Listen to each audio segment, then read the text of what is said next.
Go away. This will be a cameo. I already, dude, I have a weekly TV show. I'm used to doing this shit. So, Yeah. Let's run a late, by the way. The what? The California show today. Shit, my show's badass, dude. That was late. Yeah, do you know how old those shows are? Really old. Why did they take out the Spartan thing? Oh, there was a Spartan thing over there, huh? Probably You want a tissue? just take it off. You don't need a boom. Here. Test and tell me what your sound is like this. Go ahead and talk a little Can you bit. get me right now? Yeah, we're good. See? Hey, you guys, shut up. Okay. Well, you read the questions. Yeah, but you're going to be reading them to me again, because Lord knows I'm not going to remember them. Can you start by introducing yourself? Are you ready? Yes, all ready to go. My name is David Williams. I've been an instructor here at San Jose State since 1996. And I started in judo when I was about 4.5 years old, back in St. Paul, Minnesota. My father got me started in judo because I picked on my little sister. And after that, my mom said, Stanley, take this boy to judo with you. And ever since then, I've been basically beating up other kids ever since.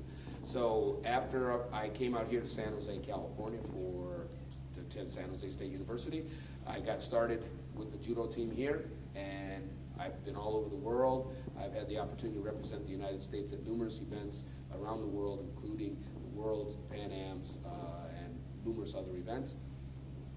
The fact that I retired from competition after the Atlanta Games, came back here and started teaching at the university, my whole purpose was to make sure that I could pass on information that I perceived that I received all around the world all these years. And I felt that was part of my honor and my duty to do such a thing. I have no idea where I'm at. So what does judo mean to you? Judo, to me, is more than just a sport. It's more of a way of life. If you consider what you want to do in your life, it's going to be a circle no matter what you do. And judo is one great big circle. If you ever look at it, the diagram of judo is a circle. And everything about what we do is exactly that. So if you think about it, as a 4.5-year-old, I had a teacher. Albeit it was my dad, still my teacher. I then went to the next level and had more teachers and more coaches, and I'm always getting taught, learning. And now it's come full circle. I am now the teacher. I am now teaching, and now I've also created more teachers. So for me, it's very important that we look at everything we do in life as judo, basically as judo. You can do it in business, because in business you can do the exact same thing. You're going to have people that are going to be coming into the company, and you're going to have senior, elder people. They're going to have to teach these younger ones. Eventually they're going to come up, and it makes a big circle. So. Okay, what can you tell us about the history of judo? Oh, which part do you want? There's a bunch of histories.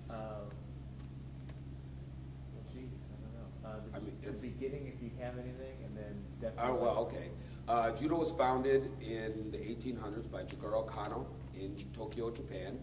It was then brought here in the 1900s to the United States. One of our great presidents, Teddy Roosevelt, was a brown belt actually in judo, and he actually really loved the philosophy of judo, and they actually, he was actually pretty good from what I understand. It was brought here to San Jose State in 1939 by Yoshu Chida, and of course, he's still here. He's got a building named after him. All this is all named after him, and he started this program basically from nothing.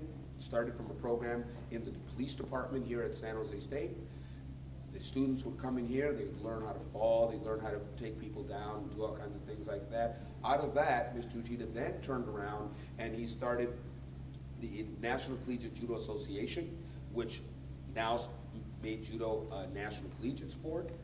Moved on to make it a national sport, so now you had a national championship. All those events, first ones were held right here at San Jose State University, right in that gym across the walkway there, so it was actually a pretty good thing for the San Jose State students. He also created the U.S. Open, which was the first international event held by the United States, also held right here. So a lot of the history of, especially USA Judo, was right here with San Jose State University, and we have a very long and illustrious history. What can you tell us about what one would expect if they were receiving judo training from you? For me personally, or in general? Both, but you personally first. All right. The benefits that you can receive from judo overall are going to be the fact that you're going to be more confident. If you happen to fall down, most people fall down, they put an arm out like that, break a wrist, break an elbow, break a shoulder. They do all these crazy things. But with judo, you learn to go with the fall. You learn to roll, so you're not getting beat up quite as badly, and you're actually learning to save your own skin, basically. I've had students on motorcycles, bikes, car accidents, or they get in an accident and they'll actually roll and they actually save themselves and get right up. Oh, okay, well, I'm scratched up, but that's it. Whereas it could have been a lot worse.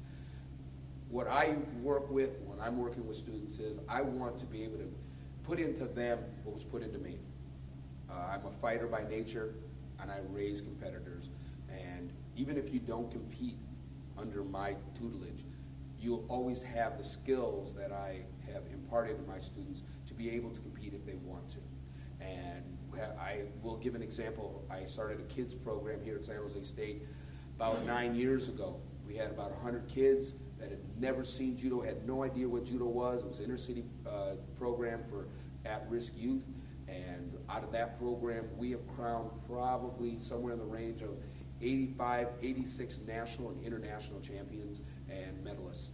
And so the fact is, I love being able to help create champions, especially when they're young, so that when seeing a kid win his first national or her win her first national title, there's nothing like it. And outside of winning one yourself.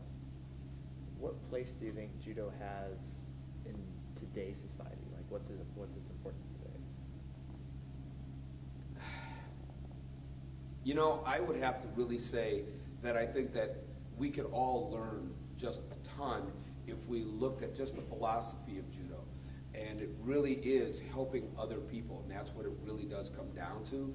For a while, as a student, people are helping you, but eventually you have to turn around, you have to help them. I think as a society, we have forgotten this, and we've gotten away from the fact that we need to work with each other, not against each other. And one of the philosophies of judo states exactly that. You want to work with the energy of your opponent. Work with it, not against it. If you work against it, it's going to hurt you in the long run. If you flow with it, you usually overcome. All right, well, that's all I got. Do you have anything else? Damn, I'm good. I know you're impressed, huh? Yeah, One take wonder. That was pretty nice. Yeah. All right, yeah.